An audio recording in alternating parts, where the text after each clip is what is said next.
Hello, I'm the Doctor.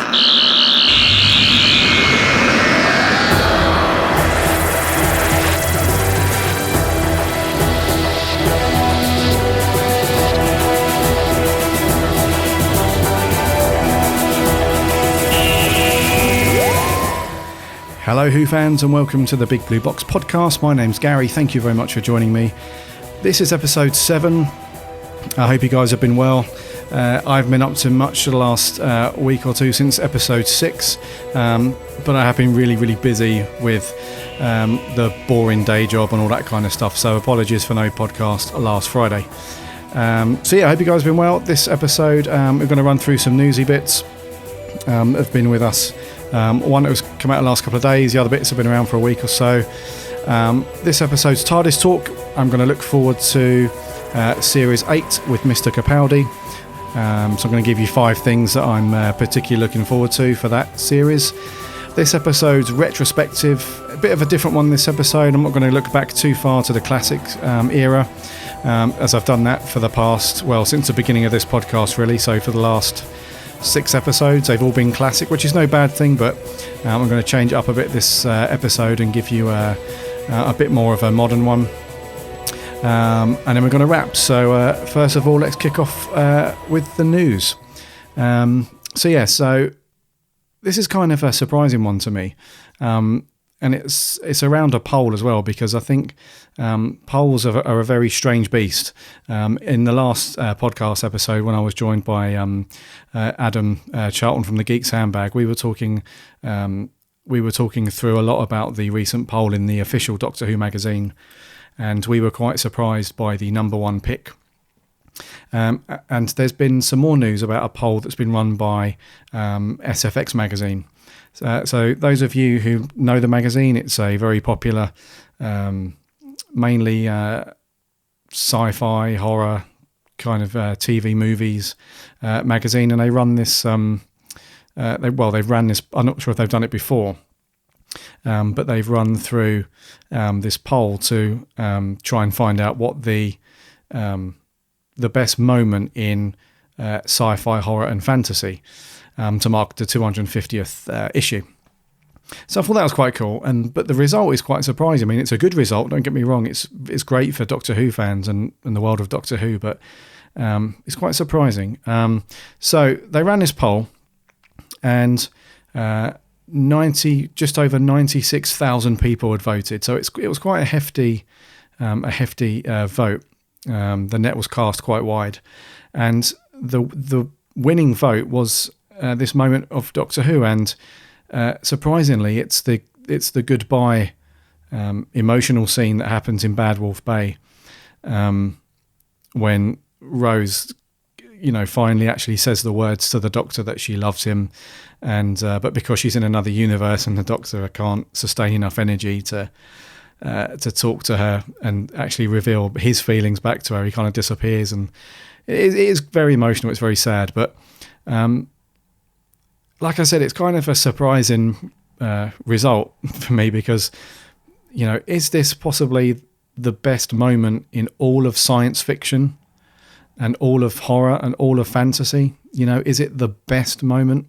I'm not going to argue too much. Like I said, it's great for Who fans, but the sad goodbye scene at Bad Wolf Bay.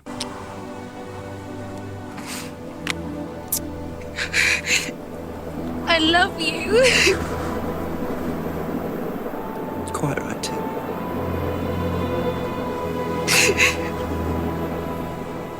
And I suppose if it's my last chance to say it,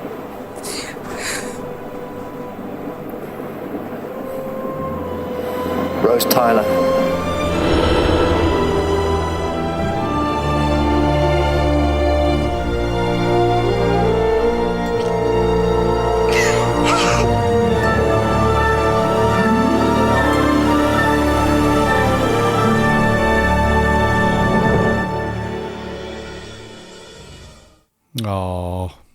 Oh, very sad, but very, very good. Good touching scene, and fair play for obviously a huge number of people voting for it. Really, really big big poll there. So cool. It's always good when Doctor Who wins stuff like that. Just spreads a bit more of recognition across the world of sci-fi and stuff, that you don't mess with the Who. Okay, where it concerns emotional, touching sci-fi, you don't mess with the Who. There you go. Second bit of news: comics. Love Doctor Who comics, and I've recently picked up a couple of graphic novels and comics that I hadn't owned before, so I'm getting stuck into those. But it looks like there's some really, really cool comics on the way. I think not last episode, but the episode before that, in that news section, I told you guys that there was going to be a new run of comics by Titan Comics, and it was going to be about the 10th and 11th Doctors, which you can pre-order now from Forbidden Planet, which I'll come on to in a sec. But now there's going to be a new run for the 12th Doctor, which is very cool. And they've released the covers for those, which you can check out. So I'll put links to the show notes and all this stuff. But the covers look really cool. Because we haven't seen anything of Peter Capaldi in official capacity yet from the BBC, other than that classic pose that they release with him kind of pointing at the camera, and you can see like his blazer come up a little bit and the red inside. There isn't really much else that they can go on, because I don't think they're allowed to use any of the behind the scenes photos and all that stuff that have been released just from journalists and fans and stuff. But the covers are quite cool. They've got this really nice hand-drawn, hand-painted kind of style, which we've seen from the 10th and the 11th Doctor comics. Plus there's some variants as well. There's a Forbidden Planet variant. There's a blank one where you can draw your own cover. And there's a proper photograph variant as well. So that's very cool. And like I said, you can pre-order those from Forbidden Planet, the actual physical comic. And a couple of episodes ago when I was talking about these comics, at the time, the licensing was a bit iffy. So you could only order it digitally if you lived in the UK, but if you're in the US, you could order the digital and the physical comic. But I'm not sure if Forbidden Planet are just importing loads of them, or if they've overcome that licensing thing. So I'm not sure, but there is still rumours and writings around the net that this licensing thing is still causing a bit of an issue, and you can only order it digitally in the UK. But Forbidden Planet seem to quite confidently take in lots of pre-orders for the actual physical comics. So I can only assume that they themselves, as a singular retailer, have got around that license issue, or they're just going to bulk import loads of them and just hope that they're going to have enough. So that's very cool. I have no idea what the storyline is going to be yet for the 12th Doctor's comic run. But if you're into Doctor Who comics or comics in general, then these are going to be very cool. And they will be out, well, the 12th Doctor issue will be out from October 1st, actually, for the 12th Doctor, and the 10th and the 11th comics. They will be out, I think they're out pretty soon, actually, August time. August, September, something like that. So if you're a Who fan into your comics, then check those out. Next up, really, really good news, this one. Mr. Jazz Hands Barrowman, aka Captain Jack, and executive producer Julie Gardner have got themselves MBEs, which is awesome news, because John Barrowman, who's obviously very well known for not just being in Doctor Who and Torchwood, but he's quite a very big popular entertainer in films, TV, musicals, the whole lot. But it is very cool because he's quite a prominent figure within the world of Doctor Who. This makes it all the more sweeter. And Julie Gardner, obviously, who was hand in hand with Russell T Davies, practically brought back Doctor Who. So that's very, very cool. And Mr. Barrowman had quite a touching speech. I don't think he was there to accept the MBE in person at this time, but he did record this really cool message. It's been the hardest thing for me to keep this a secret, but I'm glad it's out now, because this is probably one of the proudest days of my life. the fact that I am able to celebrate it with my husband, Scott, the fact that my parents are still here to celebrate it with me, my family in Scotland, and also my brother and sister in the US. And I can't tell you how honored I am to get this MBE, to be recognized by Her Majesty and also by the United Kingdom, because that's where I consider my home, the UK, Scottish born, proud to be Scottish, proud to be part of Great Britain, and proud to accept this honor. I am chuffed, and I cannot say more than that. Thank you very much, everybody. And to the fans, this is also for you guys. It's amazing. Thank you.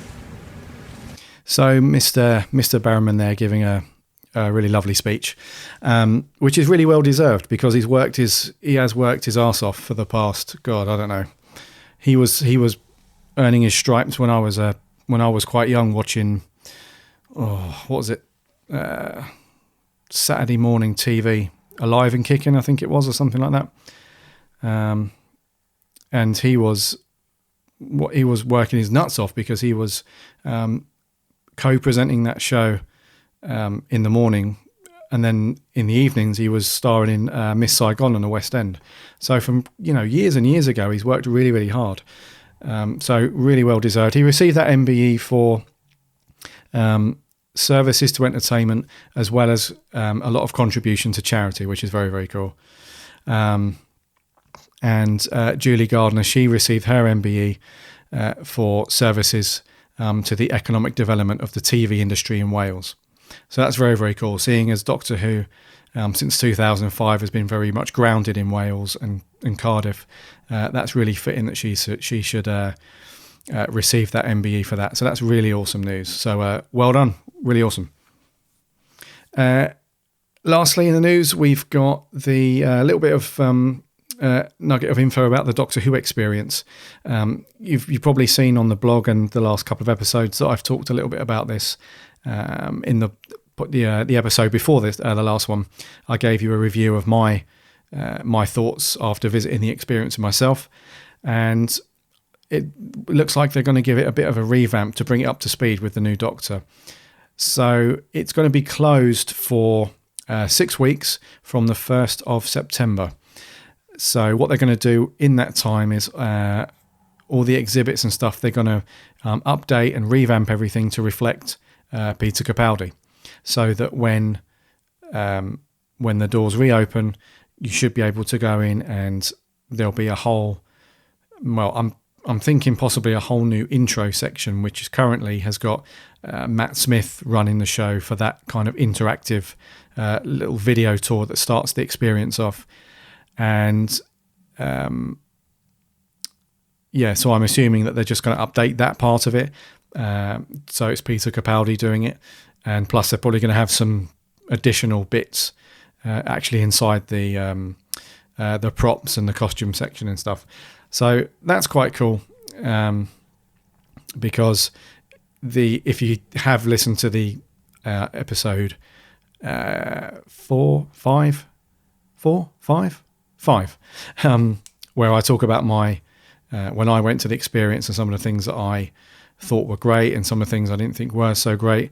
I think a change of scenery in there and a bit of a revamp is not a bad thing. So so if you want to see Matt Smith doing the whole interactive intro and the first part of the tour, you have until the end of August.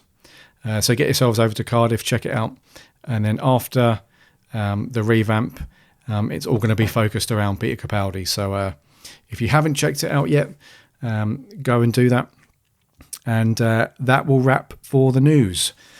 And then for TARDIS Talk, we're going to be talking about, I'm going to be talking about 5 things that I'm looking forward to in Series 8.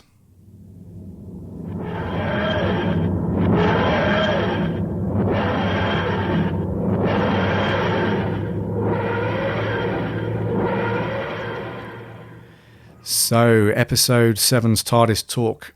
It's going to be around... I thought I would do this this kind of looking forward segment here, because I've always done, since I started this podcast, when it comes to do like the discussion point, and now I've recently renamed it to TARDIS Talk, I've kind of looked at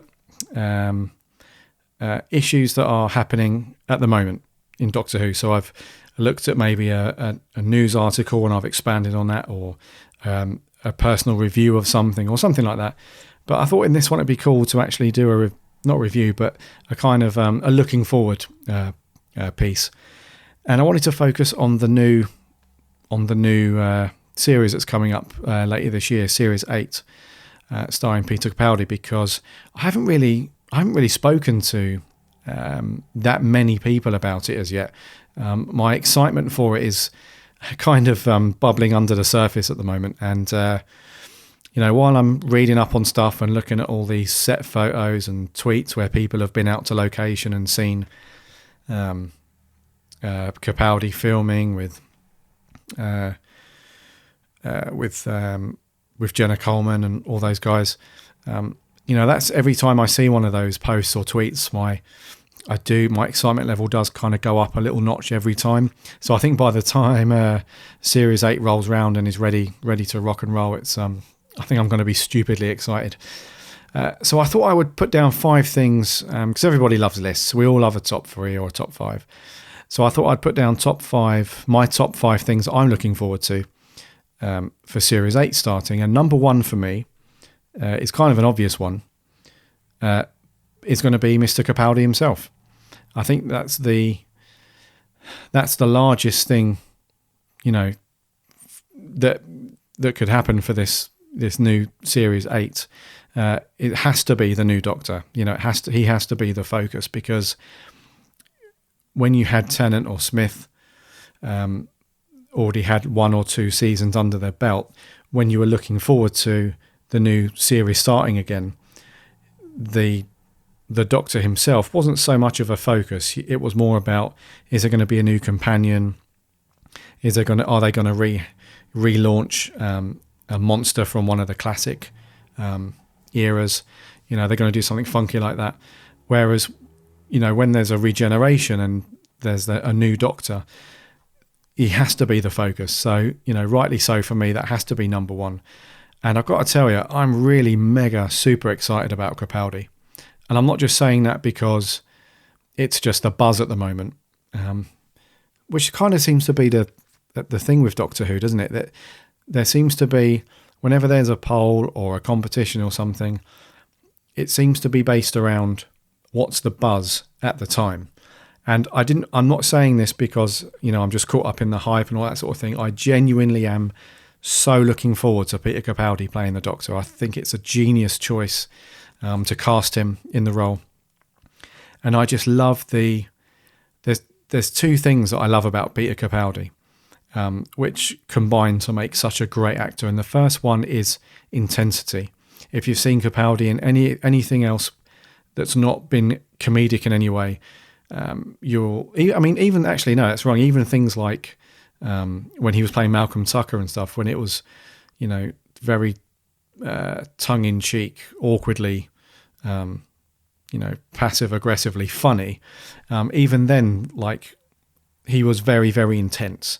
His facial expressions and his eyes, and just the way that just the gravitas that he has when he's in a scene, and it's just awesome. And the second thing is the complete opposite of that, which is that very timid, quiet, almost reserved person, which is what I found him to be on the program, that when they was doing the Who's Going to Be the Next Doctor, and they did that whole live show where you saw, I think it was Zoe Ball introduce the new Doctor. Yeah, it was Zoe Ball. And he came out very reserved, very composed, and even when they were doing their interview, he was very it was very controlled, if you like. He wasn't jumping up and down, he wasn't going crazy, he wasn't missing a beat. He was just very composed and controlled, and that's the other thing that I like about him. When you combine the 2 together, he just makes such a good performance. And I was surprised when they did that live show just how composed he was. If you think about all of the furore and all the craziness that, the whole studio just went absolutely ballistic when she had called his name. Just have a listen.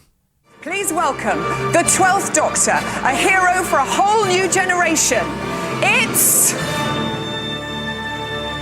Peter Capaldi!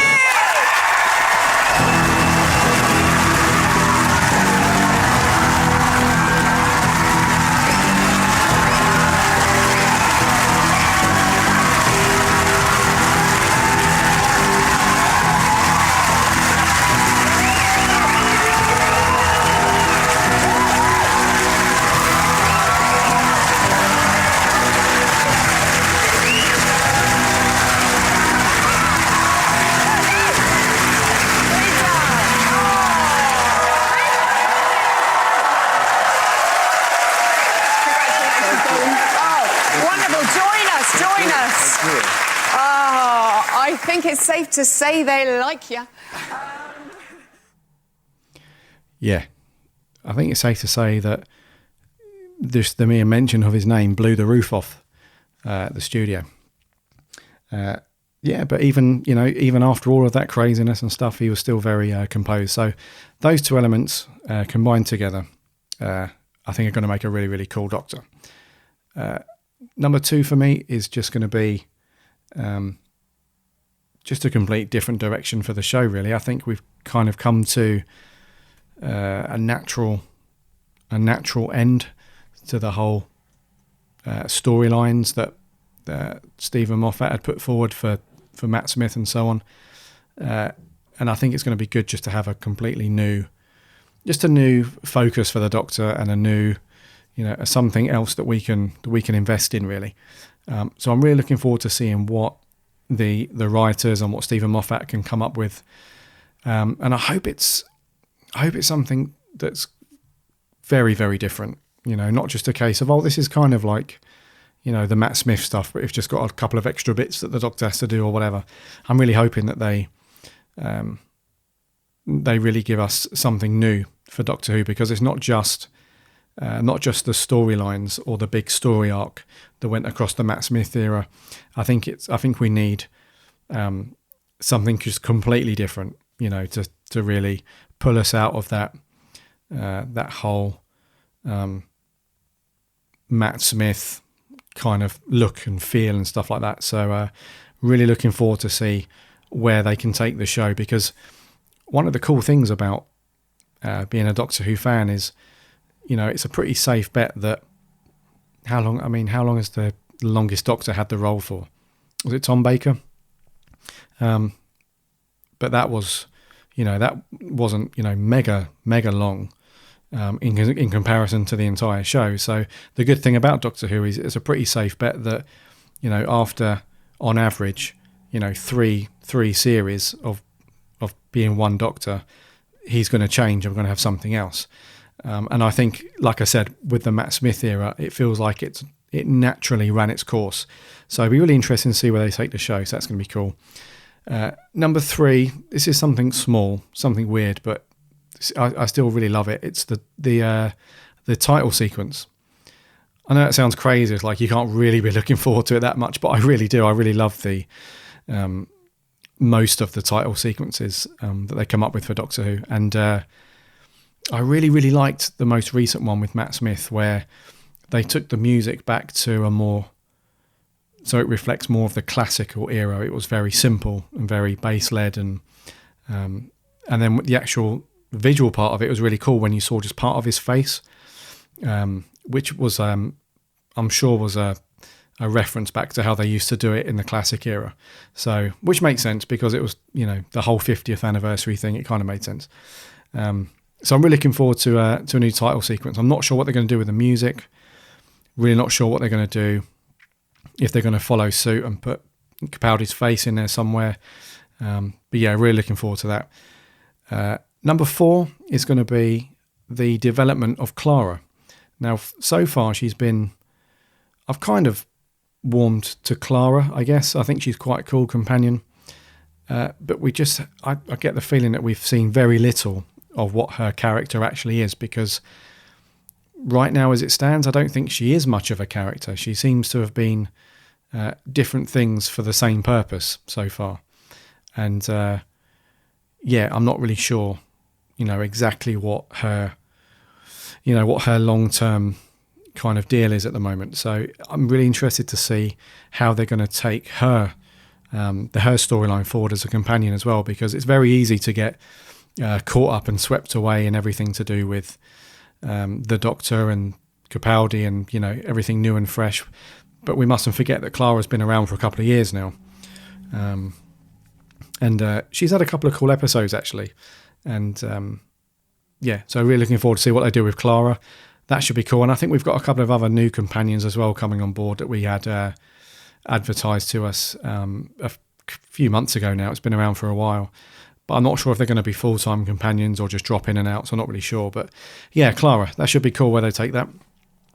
And number 5 for me is not really actually part of the show, but that there's going to be no season. Oh man. Sorry, I'm going to put £1 in the jar every time I say season instead of series. I just wind myself up and get angry. So let me just get £1 in the jar. Sorry about that. So the number 5 for me is there's going to be no series break, which is awesome because I absolutely hate it when these you kind of have to deal with it when American shows do that, because it's more of it's just been around for years and years and years, and it's kind of just like the way it's done, quote. But for UK series, there's absolutely no reason to do it, other than it just spoils the momentum of the show, and it just leaves time in between that break just for speculation, and it's kind of like when you're going through a series and you're coming up to maybe the last 2 or 3 episodes, and you can feel that ramp up to like a cool finale, but then at the same time you kind of feel like the series is winding down as well, so you've got that start and end feeling. Whereas when they put a break in the middle or 2/3 of the way through, whatever, first of all you lose the momentum and you think, oh bloody hell, but then you also feel like you have to then get back into it when they bring it back for the second half. So you've got this dip, instead of having a nice constant, investment of your time from start to end, you have this dip, and it's just like, yeah. So that's very cool. And correct me if I'm wrong, but I'm pretty sure that has been confirmed. There's going to be no series break this time around, which is awesome. So really, really happy about that. So that's my 5 things that I'm really looking forward to about the new series 8, which is going to be out before we know it. And if you want to chime in and tell me what you're looking forward to, please do let me know. Jump on facebook.com/Big Blue Box Podcast. Jump on there and tell me what you're looking forward to Series 8, and we can compare notes. So that's Tardis Talk. And this episode's retrospective, I'm going to be talking about a slightly more modern story as opposed to a classic era. And that is going to be 2005's revival episode, Rose. That's just not funny, that's sick. Hold on, mind your eyes. I've had enough of this now. Who are you then? Who's that lot down there? I said, who are they? They're made of plastic, living plastic creatures. And they're being controlled by a relay device in the roof, which would be a great big problem if I didn't have this. So, I'm going to go upstairs and blow it up. And I might well die in the process, but don't worry about me, no. You go on, go and have your lovely beans on toast. Don't tell anyone about this, because if you do, you'll get them killed. I'm the Doctor, by the way. What's your name? Rose. Nice to meet you, Rose. Run for your life. So, 2005, we see Doctor Who come bouncing back onto our screens. And I love this episode. I don't know about any of you guys, but I absolutely love this episode. There's a certain charm to it, a certain feeling where you can tell that everybody involved, so the cast, the writers and the crew, it's almost like new ground for them. Well, I guess to them at the time it was new ground, but I say that with a pinch of non-accuracy, because they're not rebooting Doctor Who, they're just bringing it back because it's been around for so many years. It's not new ground in that respect, but you can just tell that it's all new. And I mean, it's so, I don't know, it's just got a very fresh, different feel to it. And I absolutely love this episode. Because at the moment, while I'm kind of, getting myself back into, because I've been watching a lot of classic Who recently. So if you guys are really into classic Who, you agree with me, that's not a bad thing at all. But in the run up to Series 8 coming, I was going to say coming back then, in the run up to Series 8 launching later this year, I've now started to go back to the relaunched Who from 2005 and just picking out, some key episodes that I feel from each Doctor that are going to run up to hopefully slot in nicely for when Capaldi joins us.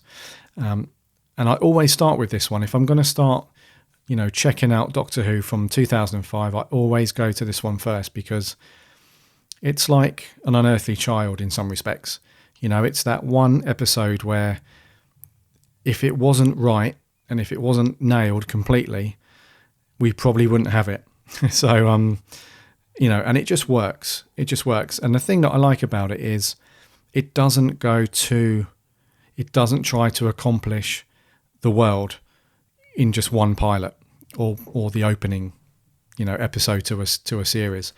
It's a fairly simplistic story where we're introduced to the companion first, then we get the bad guys, and then finally, which is like a really nice reveal, we get the Doctor. And I really like the way that they did that because they don't just go straight in with, here's the guy playing the Doctor, this is what it's all about.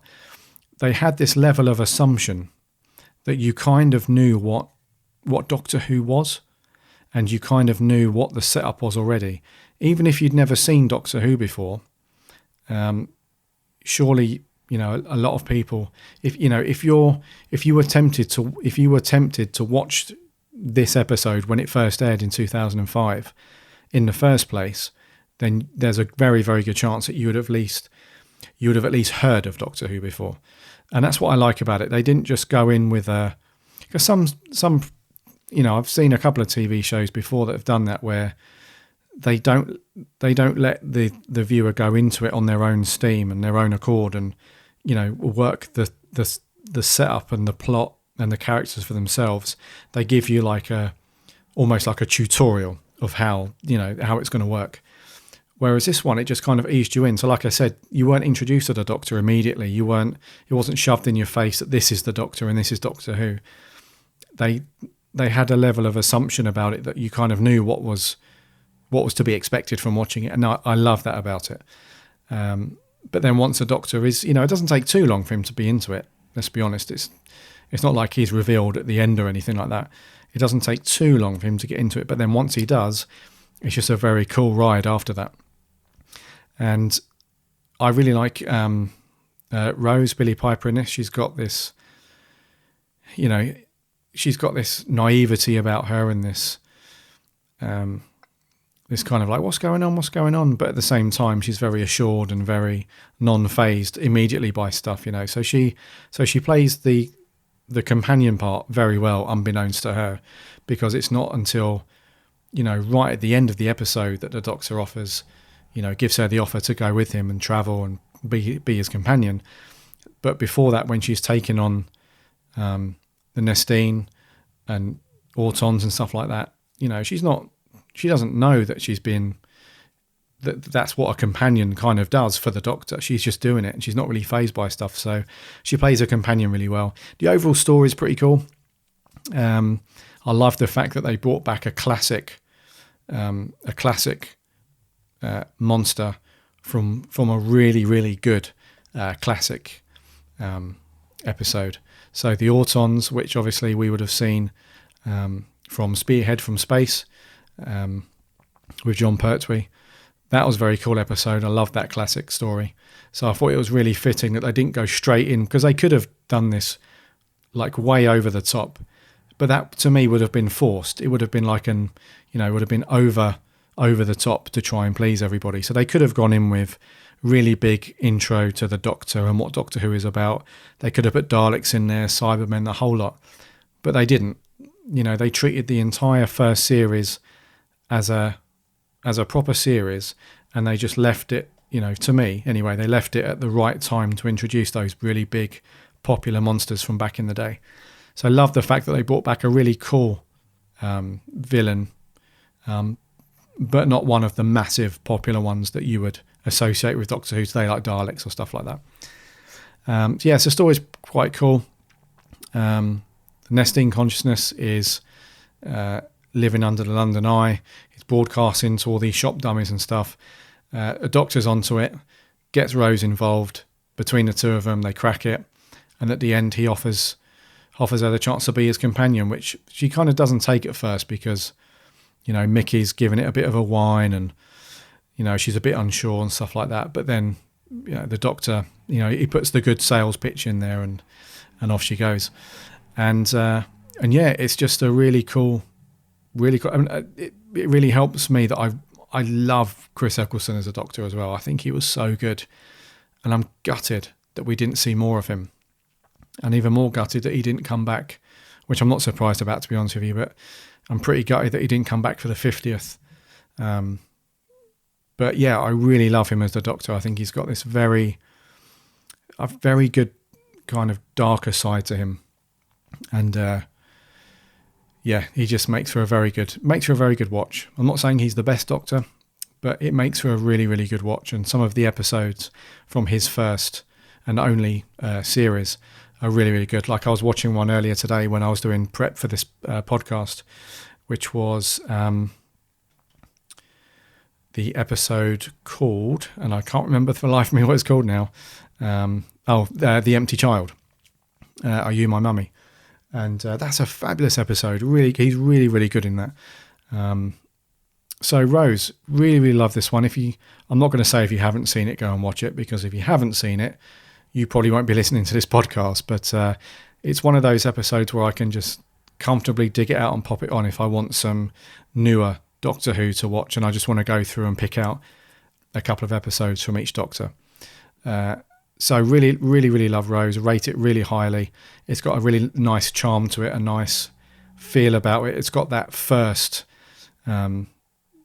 feeling just written all over it, a bit like An Unearthly Child. It's got that, not naivety, but it's got that fresh, you know, uncharted territory kind of feel to it, and it's very, very cool. So yeah, Rose, very, very cool. Right then, I'll be off. Unless, I don't know, you could come with me. This box isn't just a London Opera, you know, it goes anywhere in the universe, free of charge. Don't. He's an alien, he's a thing. He's not invited. What do you think? You could stay here, fill your life with work and food and sleep, or you could go, anywhere. Is it always this dangerous? Yeah.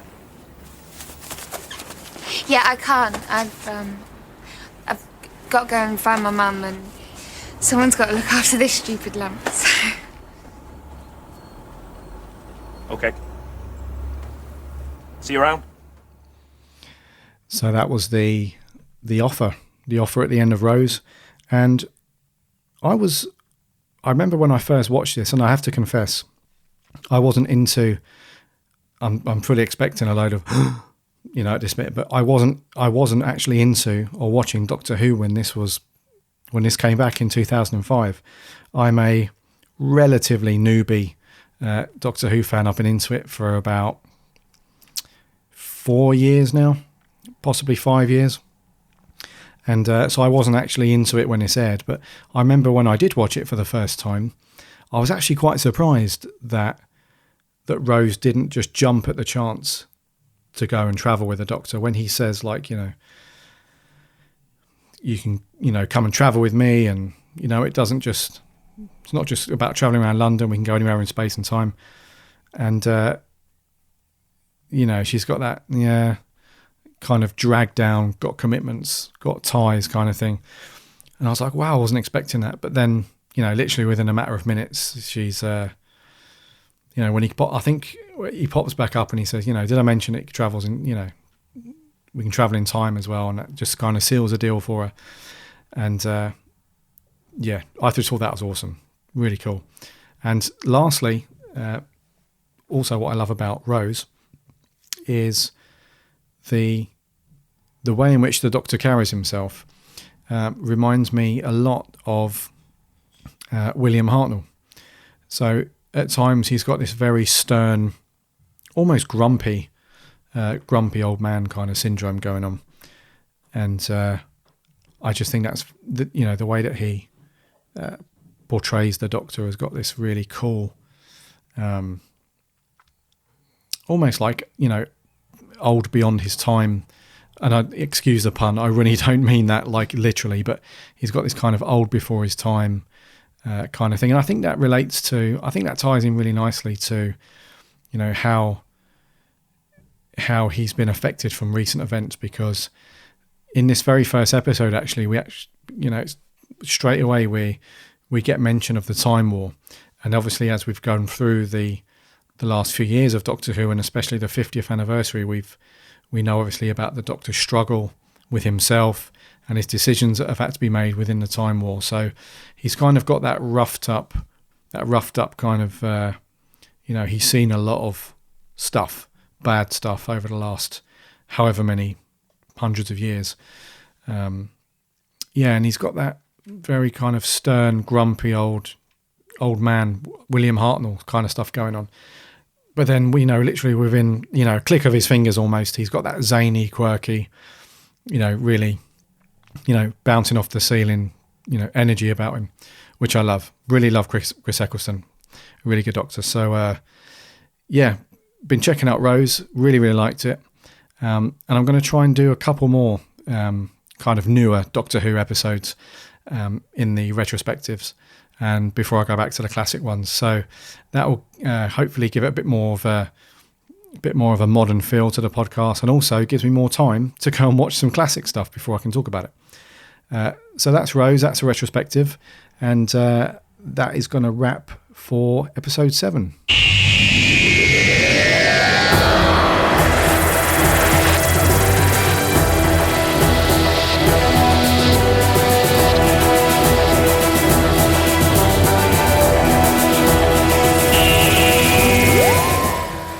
So thank you very much for joining me for episode 7. It's been very cool giving you the news, the views, the roundups, all that jazz. I hope you've enjoyed my waffling about Capaldi in Series 8 and the very, very cool episode Rose from 2005 with Chris Eccleston. This has been brought to you by the Big Blue Box Podcast.co.uk. If you want to follow me on Twitter, and you can also let me know about your what you're looking forward to as well for Series 8 arriving later this year. Fire me some tweets. You can find me on Twitter at BigBlueBoxPcast, or if you want to jump over to Facebook, start a conversation about it over there, facebook.com/Big Blue Box Podcast. I will see you next time in episode 8. Until then, be good and Alonzi!